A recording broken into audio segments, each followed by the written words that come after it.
Hello reading friends, and welcome back. We've got Miss Adair here at Kenai Middle, and I'm going to be reading chapter 23 for holes.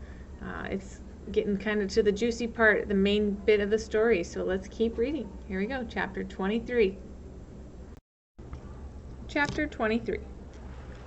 110 years ago, Green Lake was the largest lake in Texas.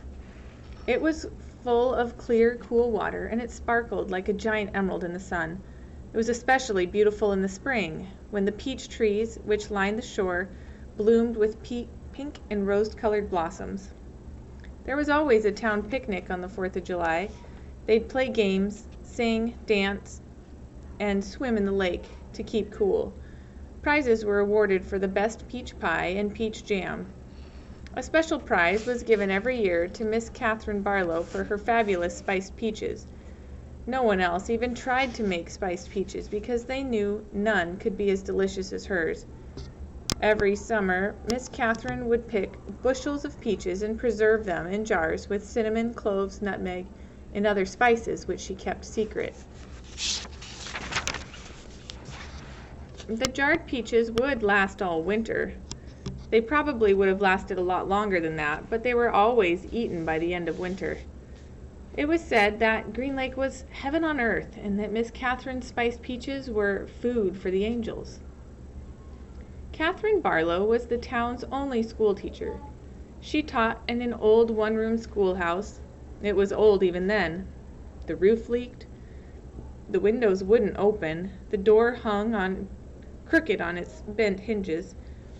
She was a wonderful teacher, full of knowledge and full of life. The children loved her. She taught classes in the evening for adults, and many of the adults loved her as well. She was very pretty. Her classes were often full of young men, who were a lot more interested in the teacher than they were in getting an education. But all they ever got was an education.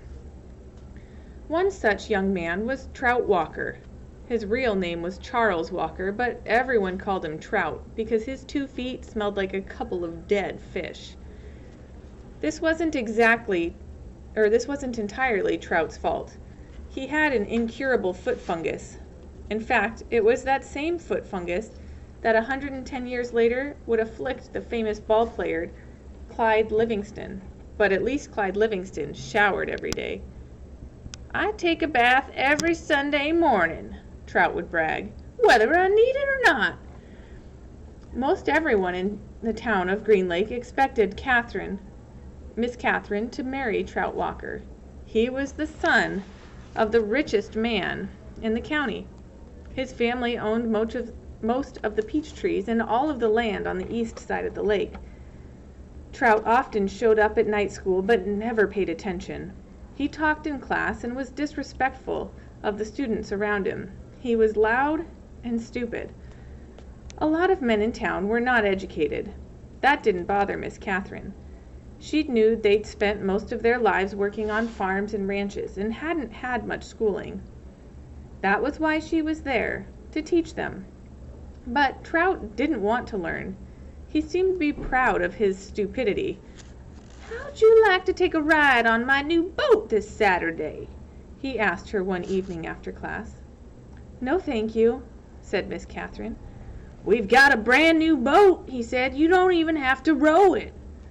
"Yes, I know," said Miss Catherine.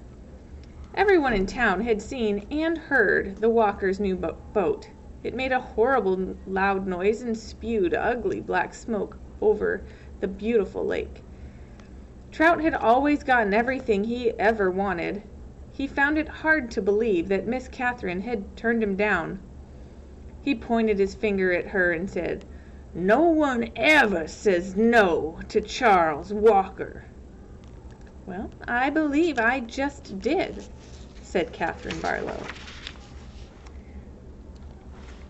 Here we go, guys. That's the end of chapter 23, and we got a great peek at what happened in old Green Lake 110 years ago. Miss Catherine and Trout Walker are going to be some pretty big characters moving forward, so let's see what happens in chapter 24. Until next time, guys. Bye.